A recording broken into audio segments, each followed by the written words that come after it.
Litsi-litsi na yung buhay mga kababayan ni Attorney Harry Roque. Puganti na siya ng Kongreso, pati yung kanyang asawa mga kababayan ay nahaharap na din sa possible arrest. Ayan po, Myla Roque faces possible arrest over Quad Committee sub pena. Tapos may nag-file pa mga kababayan ng disbarment laban kay Attorney Roque. But before ko mga kababayan ibigay sa inyo yung full story, click subscribe muna dito sa ating YouTube channel and hit the notification. Nagbabagang mga balita at pagtalakay sa mga isyu ng lipunan. Pulsa, opinyon, banat at paglalantad sa katotohanan. Pulsa, what you see is what you get. You decide. Bell, para lagi po kayong updated sa mga kaganapan dito sa ating bansa. Like and share na rin po ninyo ng ating video at huwag na rin po ninyo na skip yung ating mga commercial ads para tuloy-tuloy lang ang pag-unlad ng bagong Pilipinas. So, balikan natin mga kababayan yung ating kwento. Sunod-sunod na kamalasan, yung kinakaharap mga kababayan ni Attorney Roque, damay buong mga pamilya niya. Kaya ngayon mga kababayan, pati yung anak niya, kailangan na rin sumaklolo. Ay, ito po oh. Roque's daughter seeks Supreme Court protection against Quad Committee arrest order. You see, yan kasi kung ano-anong mga kalukuhan yung ginagawa. Kung sana hindi kayo pumasok sa ganyang problema at naging mabait sana kayo. O, di ba? Hindi sana napansin yung mga kalukuhan na ginagawa ninyo. Kaya sabi natin, kayo lang ang gumawa ng inyo pong trouble sa buhay. So yung anak niya na si Bianca Jacinta Roque, mga kababayan, nag-file ng petition sa Supreme Court seeking a writ of amparo or protection order against the Quad Committee na nag-uutos mga kababayan na dakpin si Attorney Roque. Sabi po sa petisyon ng kanyang anak na final kahapon, yung Quad Committee's actions anya were carried out with grave abuse of discretion, overstepping the legislative authority and encroaching on the investigative powers reserved for the executive branch and the adjudicative powers reserved for the judicial branch. It sought the issuance of a writ of amparo or protection order from the Supreme Court to prevent the Quad Committee from arresting Roque. Additionally, the petition requested the Supreme Court issue a writ of certiorari to challenge the contempt order and a writ of prohibition to permanently prevent the Legislative Committee from requiring Roque to produce more documents or attend future hearings. Ano niya, Mr. Maravillas, ang masasabi mo dyan? Tingnan natin kung paboran siya ng Korte Suprema. O, di ba? O, ito yung anak mga kababayan ni Attorney Roque, si Bianca, na dumulog na sa Supreme Court.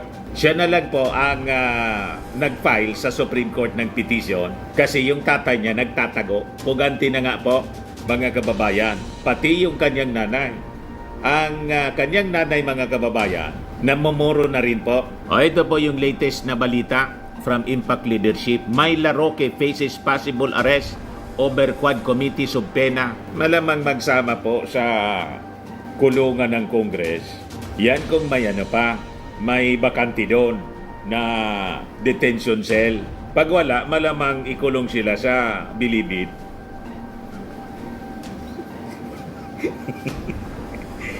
Ikaw niya, Mr. Maravillas. Di ba yung Bilibid? Mga sentensyado na. O di kung saan na City Jail siguro po para maranasan nila mga kababayan ang consequence ng kanilang mga pagmamalabis, pagpapasarap sa buhay. Ang nagmalabis po, hindi man yung Congress, ang nagmalabis sila. Di ba? Binabaliktad ninyo eh. Ang nag-abuso po kayo, kaya nga nasangkot kayo sa kung ano-anong controversy. O ngayon, di ba?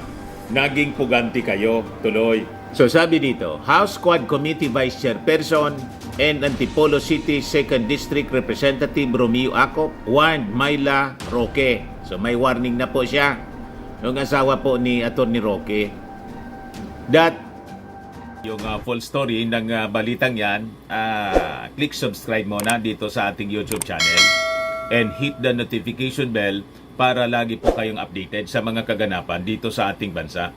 Like and share na rin po ninyo ang ating video. At huwag na rin po ninyo na skip yung ating mga commercial ads para tuloy-tuloy lang ang pag-unlad ng Bagong Pilipinas. Sa mga nagana po ng malinis and spacious fitness gym, pumunta lang po kayo sa aming Colossal Fitness Gym. We also offer Grab Car Rental with our brand new 2023 model ng Toyota Innova. We also accept booking for those who are planning to travel via PAL, Cebu Pacific, and other airline companies, local and international, and bills payment for Meralco Bills, Aleco Bills, PLDT, etc. Ang Colossal Fitness Gym is located at 3rd floor Security Bank Building, Lanco Business Park, Legazpi City, Albay. For inquiries, look for Gilon Maravillas, contact number 0966-802-0949. Yan po yung aming Innova. Lagi na pong matao sa amin.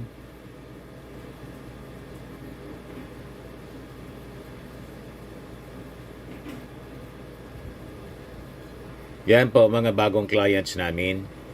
Napakaganda at colorful at napakalinis ng aming gym po. Pati mga foreigners po pumupunta sa amin, mga British tourist po sila dito sa Legazpi. Na-set up na rin po yung aming mga brand new gym equipment.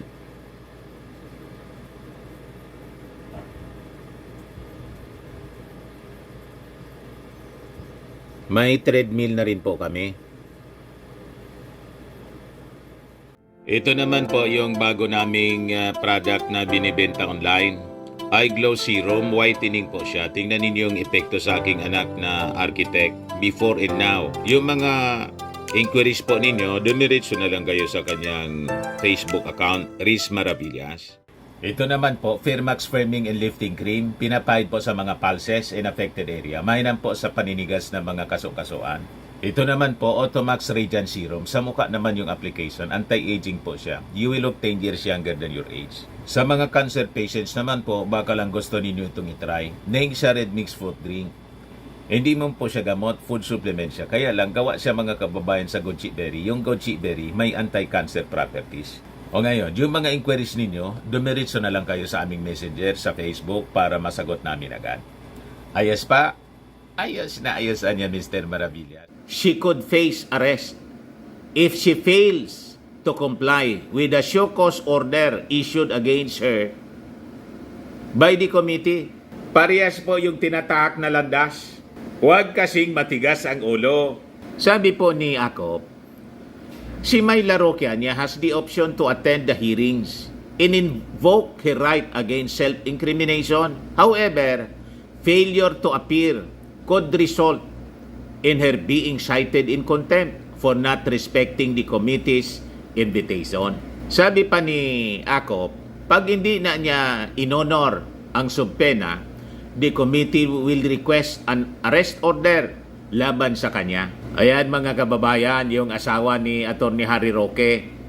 Myla Roque's name surfaced during the hearing because she had signed a lease agreement with a wanted Chinese IT expert involved in a Pogo hub in Porac, Pampanga, which was raided in June.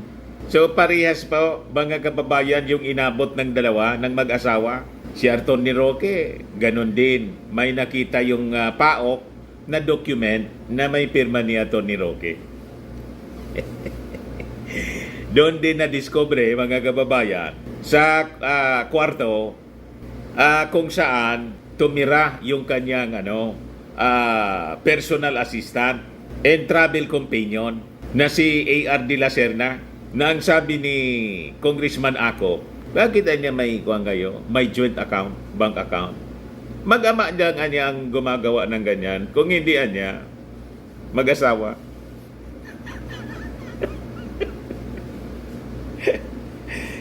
Sabi ni Atty. Roque, winasak daw yung pamilya niya ng Quadco. buwelta po ni Congressman Ace Barbers, sisihin mo niya yung sarili mo. Pumasok siya sa ganyang mga problema pagkatapos ituturo niya yung ibang tao. Kailangan niyang managot, mga kababayan. Kasi konektado ito sa illegal activities ng Pogo. Yan kasi kapopogo ninyo. O ngayon, ito pa, mga kababayan, yung sakit ng ulo ni Atty. Harry Roque, dumagdag pa, malamang madisbar siya. Finailan po ng disbarment. Ayan o, sabi dito sa balita, Duterte's former cabinet secretary files disbarment complaint against Harry Roque. Dati nilang kasama sa gabinete during the time of Digong ang nag-file si Atty. Matibag. I think dati yung Secretary General dati ito ng PDP Laban na sabi si Inday Anya talagang pinatunayang Bratinela. Sa column niya sa Tribune yung na-discuss natin noong isang linggo. So sabi rito, former President Rodrigo Duterte's former acting cabinet secretary Melvin Matibag filed a disbarment complaint before the Supreme Court against former presidential spokesperson and now fugitive Harry Roque. Yung reklamo, mga kababayan, disbarment complaint, final ngayon lang po na araw na to. Yan o, 46 minutes ago, yung balita, mga kababayan. Tuesday, September 24, over a Facebook post allegedly linking President Ferdinand Marcos Jr. to the viral Polvoron video. Dating official ni Digong, kasama ni Atty. Roque, siya pa yung nag-file ng disbarment. Sa kapwa niya member dati ng cabinet, si Atty. Harry Roque, ang issue yung pag-publish ng Polvoron video. Anyari na sa inyo. In an interview, Matibag emphasized that the video had already been confirmed as fake. He clarified that his action was not politically motivated but aimed at setting a legal precedent for how lawyers should conduct themselves on social media. As a friend of Roque, o magbarkada pala sila, Matibag still called for the maximum penalty, highlighting that Roque, as a legal expert, holds greater responsibility in his public conduct compared to ordinary social media users. Ayan po, mga kababayan, finailan si Atty. Roque ng disbarment. Kita ninyo, mga kababayan, sunod-sunod na trouble ang sinapit, mga kababayan, ni Atty. Roque. Kung dati ex-spokesman siya ng Pangulong Digong, sa susunod niyan, ex-lawyer na din siya.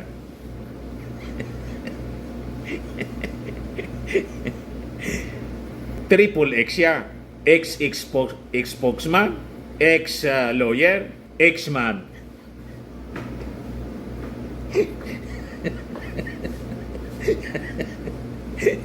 O, di ba? Yan ang labas niya dyan. Naging X-Men. Di ba? Inikis yung para niya Mr. Maravillas, naging patong-patong nga tuloy yung problema ni Atty. Roque. So sabi po ni Atty. Matibag, first of all kasi, yung proceedings ng disbarment, this is confidential in nature, so I cannot discuss in detail, pero just to cite one instance, yung tungkol sa Polvoron issue, deepfake yun. So yun yung isa sa mga reasons.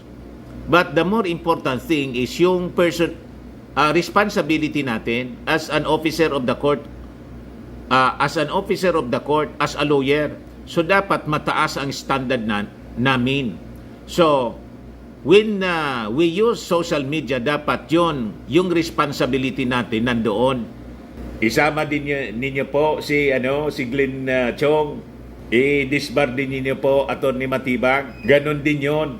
Very responsible sa kanyang mga statements. Gustong sapakin po, left and right, si First Lady Lisa Marcos. Parang hindi mga abogado, mga violente po. Ayan po si Atty. Roque, stress na dahil sa sarili niyang kalukuhan.